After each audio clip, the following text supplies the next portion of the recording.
حضرت امام جعفر الصادق علوم کا مرکز، علوم کا محور، آپ کے ساتھ جڑی ہوئی ہے ایک نیاز، اس کا نام ہے، ہمارے علاقوں میں کہتے ہیں کنڈے۔ اب چلے جاؤ گے، اگر سعودیہ چلے جاؤ، عراق چلے جاؤ، ایران چلے جاؤ، کنڈا لفظ ہی آپ کے اس بر صغیر کا ہے، ہندوستان کا ہے بھائی جان۔ یہ جو مٹی کے کنڈے ہیں نا، اس میں آٹا گونتی تھی کبھی ہماری مائیں، اس میں لوگ نیاز ڈال کے ہجے تک کئی درباراں تے لنگر دیندے نے، وہ پا کے یہ کنڈوں کے نام سے مشہور ہمارے بر صغیر پاکستان، انڈیا، بنگلہ دیش میں ہے، عرب میں، ملک شام میں، ایران میں، عراق میں، پوری دنیا میں جہاں مسلمان بستے ہیں وہاں کنڈوں کے نام سے نہیں، وہاں نیاز امام جعفر الصادق کہا جاتا ہے۔ امام جعفر الصادق کے ساتھ نیاز دی جاتی ہے، آپ کے ساتھ منسوب، وہ کنڈوں میں دیں، پہلی بات، اس کے لیے کوئی شرط نہیں۔ تب دیتے تھے جب بنو امیہ کا دور تھا، وہ مارتے تھے، زبانیں کٹواتے تھے جو نام لیتا تھا آپ کا۔ ڈر کی وجہ سے کوئی باہر دروازے پہ کھڑا رہتا، کہتا دشمن کو دیکھو آتا نہیں رہا، وہ نیاز بناتے، منہ اندھیرے دے لیتے۔ یہ تب کی بات ہے، وہ سنہریو تب تھا۔ اب اگر کوئی تجھے دینا چاہتا ہے تو تجھے کیا تکلیف ہے؟ مولوی صاحب، ہر جمعرات دی تو روٹی کھادی، تینوں کوئی تکلیف نہیں، سیدنا امام جعفر الصادق کے نام کی نیاز پہ آپ کو تکلیف کس بات سے ہو رہی؟ مگر کوئی لازم تو نہیں کہ اب وہ ماحول ہو۔ میرے خیال کے مطابق اب کھل کے دینی چاہیے، نیاز سرے عام دے، کوئی پوچھے پتہ چل جائے، جو ادھر ادھر کے عرس منا رہے ہیں انہوں پتہ چل جائے ہم امام جعفر الصادق والے ہیں، ہم صادق والے ہیں، کاذب والے نہیں ہیں۔ اچھا، کھل کے نیاز دیں۔ اب سوال یہ ہوتا ہے، جب مولوی کو کوئی بات نہیں ملی تو اس نے کہا اوے اصل میں پتہ ہے کیا بات ہے، یہ رافضیوں نے نہ گھڑ لیا ہے، اصل میں یہ شہادت کا دن تھا یزید کے باپ کا۔ بات سمجھ لیں تسلی کے ساتھ، چونکہ مجھے حقائق سمجھانے۔ لوگوں نے کہا یہ رافضیوں کی من گھڑت ہے، اصل میں یہ وہ خوشی مناتے ہیں کس بات کی کہ یزید کے والد کا وہ یوم شہادت ہے، انہوں نے یہ کہا۔ اب اس میں کوئی بات بے ادبی والی ہے؟ یہی مشہور کر رکھا ہے۔ اس 22 رجب کی اس کے ساتھ، ان کے ساتھ کوئی نسبت ہے ہی نہیں، پہلی بات ذہن کلیئر کر لیں۔ دوسری بات، اگر کوئی بحث زیادہ کرے تو بالفرض ہم کہتے جی ہے جی یوم شہادت ہے جی ان کا، یوم وفات ہے جی ان کا، جو بھی آپ کہے نام لے لیں، جس کے ساتھ آپ نتھی کرنا چاہتے ہیں، آپ کہتے ہیں جی ان کا عرس منانا چاہیے تو ان کے ساتھ یہ منسوب ہے۔ ہم کہتے ہیں آپ پیراں فقیراں نو منن والی قوم ہو کہ نہیں؟ باقیاں دی گل چھڈو یار، تسی سارے منن والے تے گل کرو نا میرے نال۔ پیراں فقیراں دے عرس منان والی قوم ہو تسی کہ نہیں؟ تسی انہاں دے جمے تے عرس مناندے ہو یا انہاں دی وفات والے دن تے؟ بھئی وفات والے دن پہ نا، تو عرس کا تو معنی خوشی ہے۔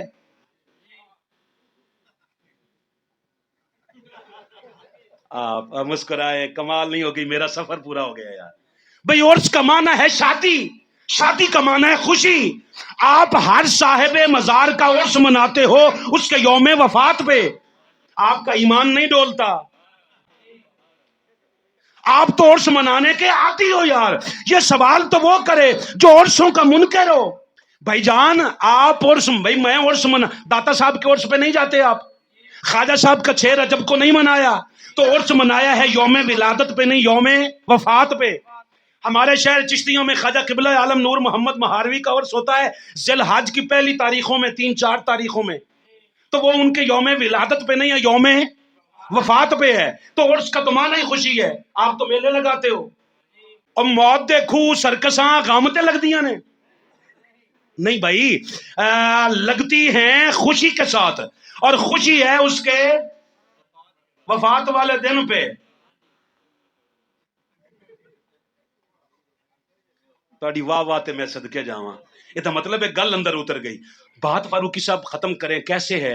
اصل میں خوشی اس بات کی نہیں کہ وہ دنیا تو ٹر گیا، خوشی اس بات کی ہے یہ اس کے وصل کا دن ہے۔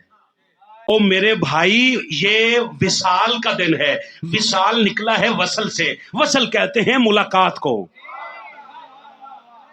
ہم عرس مناتے ہیں کہ اس دن وہ اس کی ان سے اللہ سے ملاقات کا دن ہے، تو جشن مناؤ۔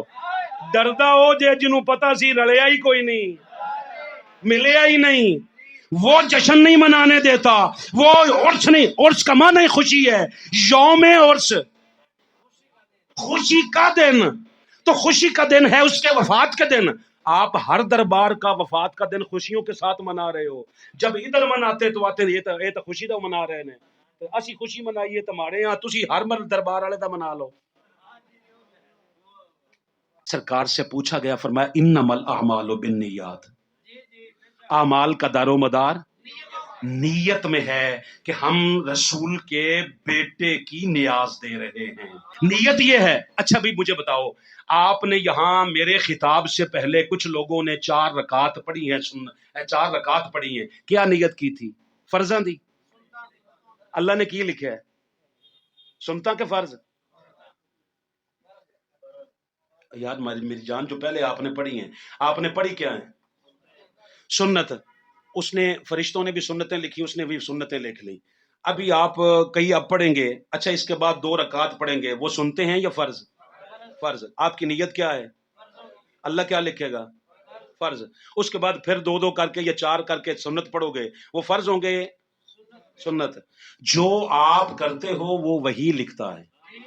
وہ لکھنا چاہے تو لکھ سکتا ہے.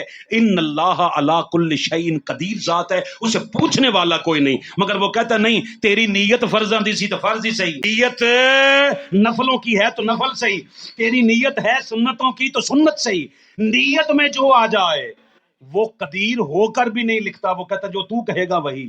تیری نیت نیاز کی ہو, وہ اور کو کیا لکھ لے گا؟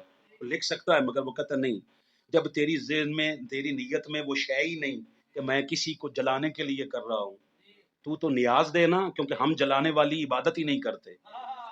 ہم وہ قوم کو سبق ہی نہیں دیتے جس سے کوئی اوروں کو جلن ہو. نہ یار, سرکار کی خدمت میں نا لوگ آ گئے, حضور جب یہ آپ کے صحابہ اونچا درود پڑھتے ہیں نا تو ہمیں تکلیف ہوتی ہے. سرکار نے فرمایا تم ایسا پڑھ لیا کرو. او ہو کچھ دن گزرے, ایک بندہ باقی بندے آ گئے, حضور چنگا بھلا سواد آندا سی, تسی چپ کروا دیتے. پر میں اونچی پڑھ لیا کرو. یار اس کا چیز کا کوئی تعلق ہے بھلا عوام کا؟ ہاں یاد رکھے, ایک شے ضروری ہے, جلانے کے لیے نہیں, اس کی رضا کے لیے. اس احسان کا بدلہ دو جو آج تک شریعت تم پہ بچی ہوئی ہے. ریاضی بچی تو جعفر صادق کی وجہ سے. علم ریاضی کا بادشاہ غلام ہے جعفر صادق کا. دنیا کے ہر علوم جا کر امام جعفر صادق کی, وہ تو آپ کے اماموں کا امام ہے یار. آپ نیت کسی کو جلانے کی یا کسی کی یوم وفات کی خوشی کی کریں ہی نہ, وہ میں مسئلہ پہلے حل کر چکا ہوں. آپ نیت کریں کہ میں رسول کے بیٹے کی نیاز دے رہا ہوں, اور نیاز دیں, گھر میں دینا چاہیں گھر دے دیں, آپ باہر آ کے دینا چاہیں باہر دے دیں, کوئی منت مننی ہے او دے وچ دے دیو, جویں دل کردا ہے. پر ایک گل کریو, دیو ضرور تاکہ پتہ لگے دین والے کیڑے نے, مگر جلانے کے لیے نہیں, کسی کا دل دکھانے کے لیے نہیں. رسول کی آل کسی کا دل دکھانے کے لیے نہیں, دل جیتنے کے لیے ہے. کسی کا دل دکھانا نہیں, کسی کا دل توڑنا نہیں. ہم ایسی عبادت کیوں سکھائیں؟ اصل میں حضور نے کی ہر ادا کو اللہ نے زندہ رکھنا ہے. کسی ادا کو کسی کے ذریعے رکھ دیا ہے, کسی کی ادا کو کسی کے ذریعے رکھ دیا ہے. بس شکر کرو جس ادا کو تمہارے ذریعے زندہ رکھا ہے نا, اسی ادا کے ذریعے تمہیں بھی زندہ رکھ رہا ہے. بس اچھا ذہن لے کر اوروں کے لیے وسیع ظرف کرتے ہوئے آپ اپنی نیک نیتی کے ساتھ زندگی کا سفر جاری رکھیں. کیوں؟ کل قیامت کے دن جن کی نیاز دیتے تھے ان کے پیچھے جانے لگے شرمندگی نہ ہو. ہمیں ان کی قیادت پہ امامت پہ فخر ہو, اور ان کو پتا ہو ڈاواں ڈول بندے ساتھ نہیں آئے تھے, یہ راہ استقامت والے تھے. اللہ ہم سب کو توفیق عطا فرمائے. والسلام علیکم ورحمۃ.